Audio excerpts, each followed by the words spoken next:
You feel like you know everything you need to know for trading, yet somehow you're still losing money? You mastered your indicators, you mastered volume, you mastered screening, you actually started day trading, but you're still missing something.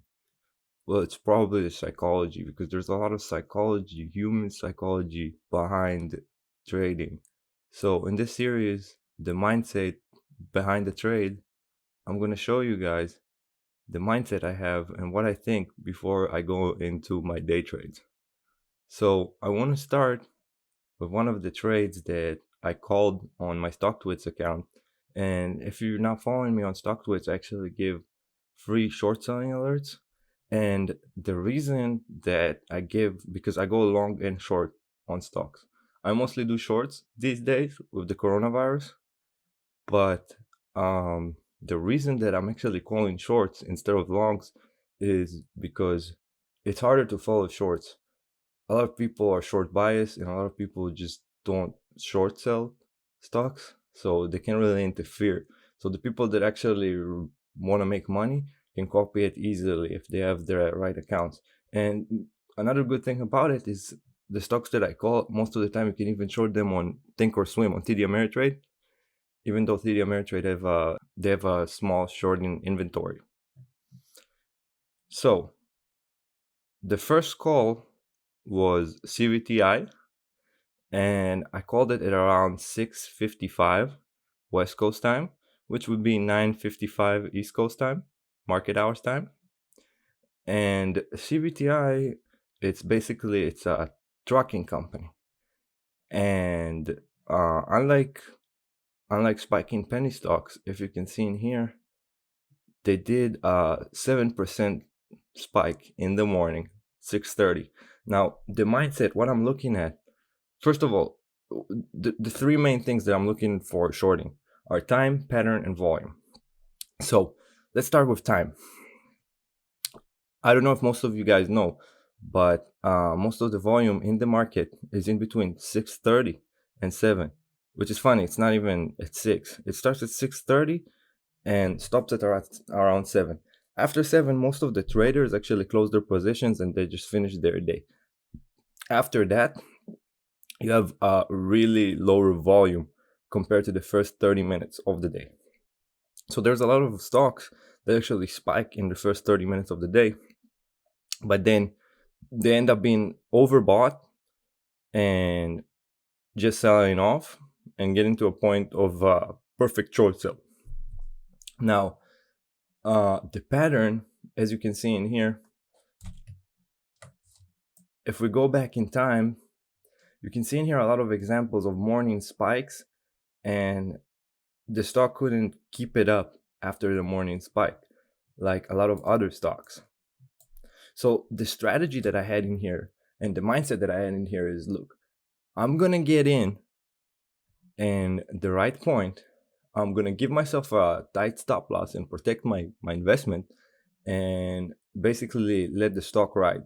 And what I did was, as you can see in here, there was a 7% spike, just like I said, the morning spike in 6:30, a lot of volume, but then the volume was getting down.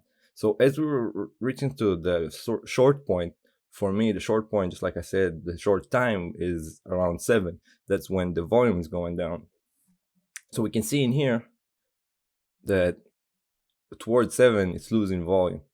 So right in here, when it had the 7% spike, right after the spike, it usually sells off and falls down in price.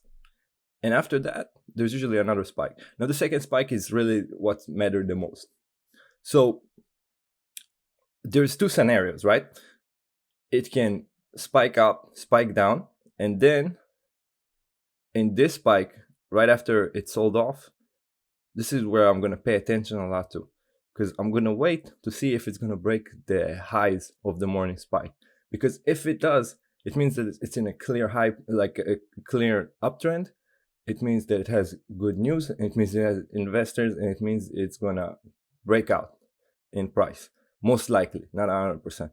But if it's not able to break the high of the morning spike and it turns into a downtrend from it, that's a great short opportunity. And that's what I'm looking for when I'm calling shorts. So again, 7% spike up. Okay, so it's not an uptrend, it's a spike. Then 3% spike down. So again, not a downtrend, it's a spike down.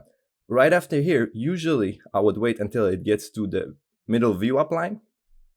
But because I'm going about time, we can see in here that it got to the point of it's 7 o'clock. Yeah, it's not in the middle view up line, which we look at the view up lines as support and resistance lines, right? So for me, when it comes to mindset, I really like to buy things in support lines. So because we're shorting, in here a support line would be more like a resistance line for long trades, right?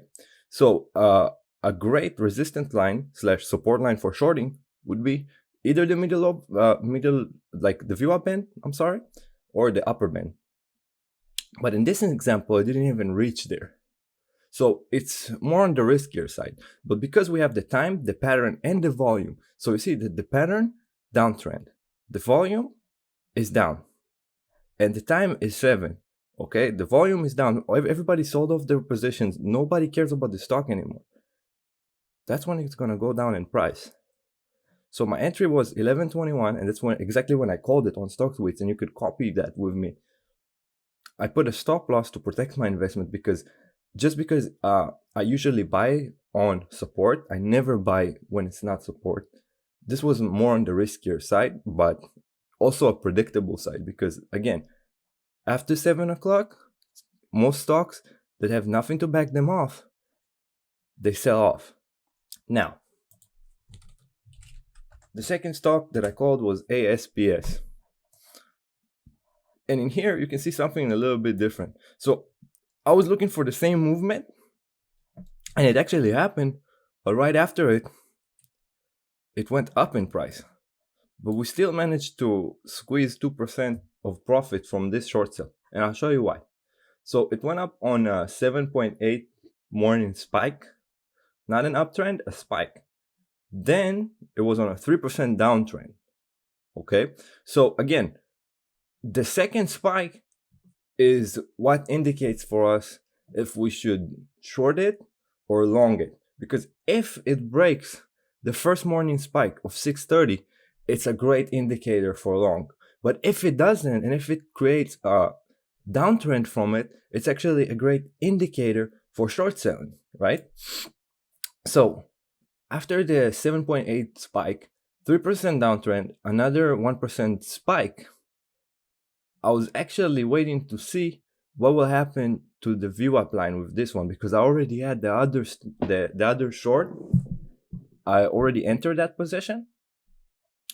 And as you can see in here, from the upper part of the morning spike, you have a resistance line that's a little bit above the view up line. And right as it hit the resistance line, it's more like a dip, right? But I wanted to see just a little bit more what will happen to it because I didn't want it to, if you can see in here, it went under the view up line and it went up again. And then it went down from the view up line again, and then it went up. So I didn't want it to be basically cup and handle, if anybody knows what it is. So I was waiting for it to go down the view up line again. And right when it did, I entered the short position. So again, time, volume, pattern. So in here, I entered at 11.76, right around in here at the second dip. My stop was above the view up, okay, above the upper band of the view up. So this is the middle line, this is the view up line, and this is the upper band, which was more like a resistance line, or in short terms, it's more like support. So as I enter at 11.76 and the time was 6:57, the stock actually went down, and then it did a pullback. It changed the direction. It went up from it, right? So as you can see, if you play it right, you could actually trail in stop loss after a 2% profit. So you have a 6% and a 2% profit in two stocks. And again, lower volume, 7.8% up in the morning spike, and then a downtrend, another spike, couldn't hold it, couldn't break the morning spike and just kept going down. Volume was going down. And another thing, then it's a big factor. It's a microcap stock. It's under 300 million market cap. Okay, so there's a lot of volatility in the stocks, but from looking at the pattern and the way it worked, you can see that many times it had a morning spike and it couldn't keep on it. Now, this is a mortgage finance company. So the mortgage finance companies right now are kind of coming back from the big downtrend of coronavirus, but they're still not doing great because a lot of industries are down right now. But what happened, it actually broke up. So that's why we also use a stop. And that's why me personally, I always put a stop on profit. So yeah, guys, that's basically my mindset behind of a trade. And that's why I do a lot of shorts these days. I'm looking for a morning spike without nothing to back it up. And then I'm just looking for a downtrend after that. When the second spike can't break the morning spike, that's when you can short it. So I hope you learned something from it. If you guys want to follow my Stocktwits, you can actually get from me free short sale alerts, and you can use it on eTrade, Interactive Brokers, even TD Ameritrade. You can copy them. So follow me on Stocktwits, subscribe to my channel. If you're new, please thumbs up, and thanks for all the support, guys.